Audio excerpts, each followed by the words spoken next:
Good morning. This is my help video for week 5 of Spanish, spring 2017.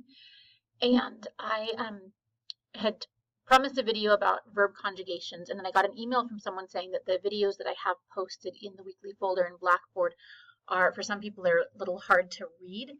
The resolution just isn't clear. So I'm hoping that this video will help clear up some of what you weren't able to see in that video. So the way I'm going to approach this is I'm going to basically walk through what if you came into my office to meet with me and said, I don't get verb conjugations in Spanish.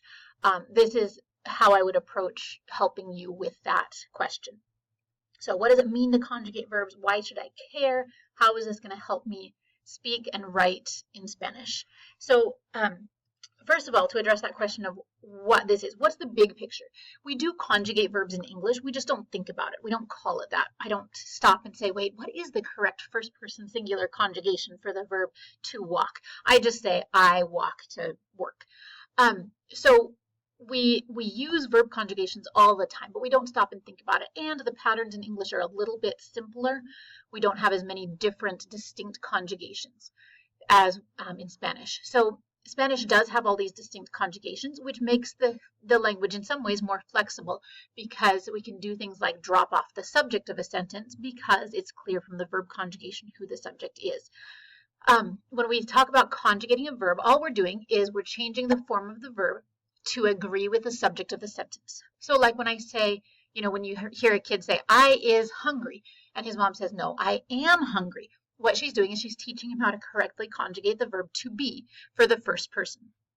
And that's what we're going to be doing in Spanish. And this lesson is all about regular verbs. So this is a pattern that you can memorize. If you're a math or science person and you like patterns and repetition and taking things apart and seeing all the pieces and how they work together, you might actually like this a little bit better than some of the other language related tasks that we do, because that's what you're doing, is you're taking the verbs apart and then putting them back together in a way that works in the context of a particular sentence. So in Spanish, we have irregular verbs, which you've already started to learn. You learned the verb ser, to be, and we'll learn more irregular verbs throughout the semester. But there are 3 main groups of regular verbs that all follow the exact same pattern, and there are hundreds of them. So when you memorize this pattern, you'll be able to apply it across the board to many, many different verbs. And so the 3 different groups are AR verbs, ER verbs, and IR verbs. And I want to show you a tool that I have in Blackboard. So where you would find this in Blackboard is in course documents. And it's called, it's a verb chart that's filled in. And you'll see that I think it's like the 3rd item down has both a blank one as a Word document that you can pull up, or this one, which is a PDF. So what I have here is I have it filled in on the left-hand side with just the verb endings. So the first group of verbs is AR verbs. And these are the endings that go with AR verbs. So let's say you have the verb tomar, T-O-M-A-R. In order to conjugate, I'm going to take off that AR ending, and I'm going to replace it with these endings depending on who the subject of the sentence is. So if the stem, every verb has a stem and an ending. With tomar, the example that I'm using, the stem is that T-O-M, and then the ending, the default infinitive ending, is AR. And then these are the endings for the present tense for all the different kinds of subjects that we might use. So hopefully that makes sense. Then we have the second group of verbs. I told you there were 3. The second group of verbs is ER verbs, and this is the pattern for ER verbs in the present tense. And then we have IR verbs, and this is the pattern for IR verbs in the present tense. And then on the other side of this paper, I have an example of each of those. So here's an example of an IR verb. There's the stem that's underlined. We're going to take off the ending, the IR, and we're going to replace it with all of these other endings. So instead of vivir, which just means to live, if I want to say I live, you live, he lives, I'm going to replace that ending with a different ending. Vivo, vives, vive. Go up here to the example of an ER verb, comer, to eat. Our stem is that C-O-M, so we're going to take off the ER ending and replace it with these other endings that correspond to the different subjects. And then I have an example of an AR verb, hablar. So we have the stem, hablar, or the HABL. We're going to take off the AR ending and replace it with these other endings that correspond to the different subjects.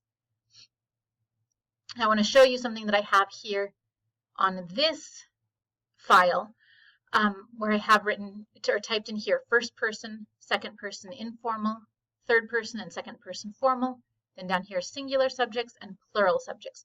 So with this grid, the way it's organized, we can help decide which subject we're going to use or which conjugation we're going to use, and we can narrow down our options. So if you know that the sentence that you're working with has a singular subject, you're just talking about one person, it's going to be one of these three conjugations. If it's a plural subject, it's going to be one of these three conjugations. If the person speaking, if it's first person, so the person speaking is or is part of the subject, it'll be one of these two.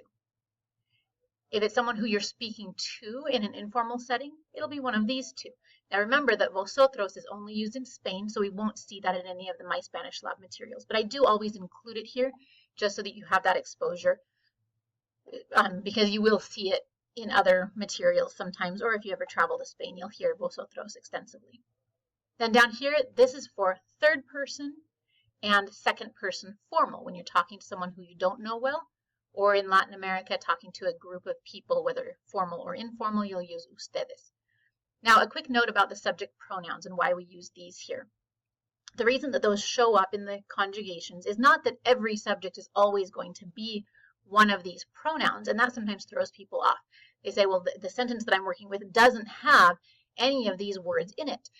And that will be the case many times. But what they are is they're just a reminder to us of what we use yo instead of saying first person singular, because yo is the default pronoun that we use for first person singular. In English, we would say I. In Spanish, we say yo. So that's what those are. So like, for example, él. Every sentence that you work with is not going to, even if it is third person singular masculine, it won't say él. It might say Juan or Jose or Carlos or mi amigo or mi hermano or mi papá. It could be any number of different things, but él is the pronoun that we would use to replace that noun. So we can't list every single third person singular noun here that could possibly be the subject of the sentence. But what we can do is we can list the pronouns that summarize those groups of nouns. So hopefully that makes sense and clears things up somewhat with what we're doing with verb conjugations. And now I'm going to switch over to the chart that I have in there as a Word document. So this is something that you could either fill in on your computer, type in the conjugations, or what I recommend even more is to print it and fill it out by hand, because a lot of times writing something by hand helps you remember it better. So let's say you're working with the verb escuchar. Okay? Escuchar means to listen. So what you're going to do when you conjugate this verb is you're going to decide, okay, what's the stem and what's the ending? In this case, the ending is AR, so that's the part that we're going to take off. The stem is this part, and that's the part that we're going to keep in each conjugation. Sorry, it's hard to see with that. Let's see if I can get rid of the squiggly line. Okay, so here's our stem, E-S-C-U-C-H. That'll be what shows up in every conjugation, okay? And then we remember from our other chart, if I switch back over here, that the yo ending will be o. So the conjugation for yo will be escucho. For tú, we're going to start with that first part again, E-S-C-U-C-H, and then the ending will be us. El, ella, usted, escucha. Nosotros, escuchamos. Vosotros, escucháis, and ellos, ustedes, escuchan. So we can do that with any number of verbs, just following this exact same pattern. All right, let's say we're using the verb, we'll choose an ER verb as an example now, and we'll say that the verb is beber, to drink. All right, we're going to do the same thing. We're going to identify the ending which is ER, so we're going to use the ER conjugation pattern. Our stem is BEB, so our conjugations then will be, I'm going to start with the BEB. The yo ending for ER verbs is O. I'll switch back over so you can see that. Here's our endings for ER verbs. O, es, hemos, es, en. So as we conjugate it, I'm going to follow that pattern. So, bebe, es, él, ella, usted, bebe, because our ending is e. If it helps, if you're still kind of getting frustrated and overwhelmed by it, one thing that you can do is go through and just put in the stem for all of them and say, okay, I know that this part is going to stay the same. I know that each one of them is going to have this bib part of the verb. And then you can switch back and forth and say, okay, it's going to be hemos, so I add that. This one's going to be es, so I'm going to add that, right? And it may feel really tedious right now, but what it's doing is it's building those patterns in your brain and helping your brain make those connections with how this works and what we're doing with the verb, so that eventually it will become more second nature to you. So right now it's kind of like when you diagram sentences or memorize the multiplication tables, right? This is kind of like the multiplication tables of Spanish.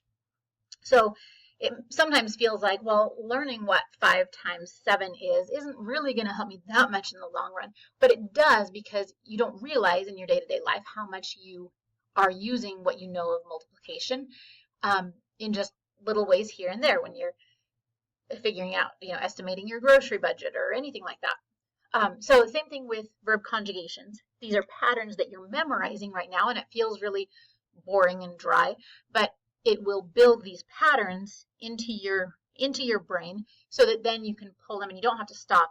Eventually you'll get to the point where you don't have to stop and say, okay, what is the second person informal conjugation for an ER verb, right? You just know it's going to be tu bebes, and it will become a more natural and easy thing to do. So I apologize. I probably should have changed this all to an easier to read font, and I apologize for that. I'm going to switch that here so that you can look at it for just a minute. But anyway, I hope that this is helpful for you. And if you have any questions or want to sit down with me in person and just hash this out for a while, I would be happy to do that, or over the phone or via an online conferencing, whatever works for you. This is a very fundamental building block of the language, and it's important that you understand at least the concept of how it works and how to apply the patterns. So please get in touch with me if you're struggling with how verb conjugations work. And I hope this was helpful, and I will see you online.